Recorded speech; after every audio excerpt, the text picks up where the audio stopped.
boxing with Anthony, the fight begins. Steel is all fire within. Every jab, every hook, every thunderous blow. Dances with destiny, a relentless flow. Thanks for tuning in. Andy back with another video. Hope everybody's doing well. Happy 2025. Starting off to a good year of boxing. A lot of good bouts coming up, but I think the big surprise, if we go back from now to last year, a year ago, we probably actually never thought we was gonna get that Canelo Crawford fight. That's definitely gonna happen right now. A lot of people I'm starting to see, they starting to change their tune.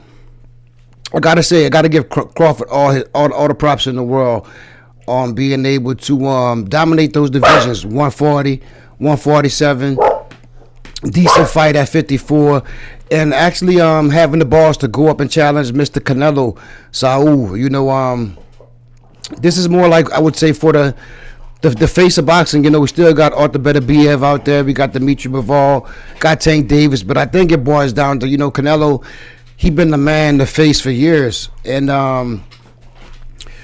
you know, been making a couple statements, starting to get a little bit aggressive with Crawford. He's starting to critique Crawford's resume, and that's some things I have been talking about on previous content. Haven't been making as much as I was in the beginning, but if you go back to those videos, it all came down to the experience level I always thought of Canelo, and he's starting to say, you know, I would say, he said Crawford is, at this age, he's only had one good fight, and that's versus Spence. He doesn't have the resume to even compete with him. And in a sense, I kind of agree. You know, Crawford is one of those guys, he fights anybody. He can walk down anybody real good with the counter. But I would say the problem, Canelo has seen it all. And just to off the dome run through some of Canelo's competition, he's had trilogies, Triple G. He's had Mayweather. He's had Caleb Plant. He's had Mosley. He's had Munguia. He's had Sergey Kovalev. You know, he's seen it all, and he's been able to at some point walk those guys down. Even, I would say, in that second fight with Triple G, his strategy was to just slip Triple G punches and try to get on the inside, bang that body. And I don't see Crawford being able to. Crawford has the movement, but Canelo, I would say 2 months ago, he made the statement that Crawford was real active, had a lot of movement back when he was younger. Now he likes to stand and bang. I think liking to stand and bang with Canelo is probably a bad idea, but that's something that he would have to do to even get his respect. Canelo, excellent at cutting off the ring. So I see them going toe to toe in this fight. And I think Crawford, to even have a chance, won't be able to outbox Canelo. I think he'll have to. He's going to have to hurt him. He's going to have to buckle him. He's going to have to, you know, maybe put a mouse under that eye, something to get the respect of Canelo, because he wasn't really able to walk down Madrimov. Madrimov was right there. Madrimov was a big 154 who was quick, who could counter, and he was touching Crawford with the straight right. I could see Canelo, same thing, touching him with the straight right. Canelo being more somebody who can with probably the best active high guard, not just a high guard, but the way he moved from that. I give all that respect, I would say, to him, taking away from that first loss he had versus Floyd Mayweather. His upper body movement is just something I'm not sure if Crawford would be able to deal with. Crawford would have to shoot those shots from mid to inside, because Canelo's excellent with the counters. I can't see him taking those two big Canelo left hooks.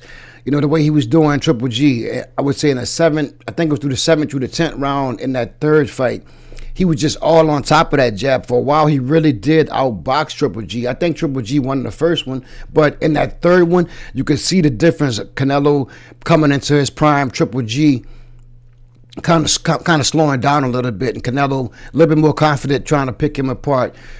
Triple G will respond, but still, no, I don't see Crawford being able to get the punch power respect that Triple G was getting from Canelo. I think Canelo's going to try to walk through Crawford. And like I say, shouts out to Crawford. This would definitely be the fight that I want. This is the big money fight. And this is a must win for Canelo, because you could say his whole dynasty could be ripped apart if Crawford was able to actually get in there and get the win. You know, 140, 147, going up to 168 and beating Canelo. You kind of take away all the things that he has accumulated over the years. If Crawford takes a loss, it's not that much it doesn't do much to your legacy. It kind of just propels it that, hey, he was actually competent and able to get up in there and compete with Canelo when a lot of people probably wouldn't take that fight. You know, not many people move from 147 one fight at 154 then move straight into a Canelo fight. Even if it was offered to them, they might not think that they're able to take that.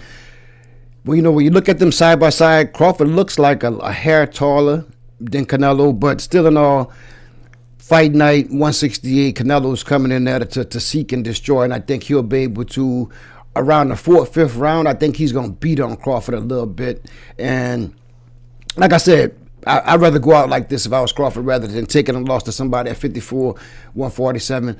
Go up and take the ultimate challenge, Mr. Canelo, and have a chance at that face of boxing, because if he can actually get the win on the Crawford side, this does a lot. Floyd didn't go up to 168. De La Hoya didn't go up to 168 and fight those guys and challenge the top guys, which Crawford is doing. And we all look at Crawford, still look like he's in great shape.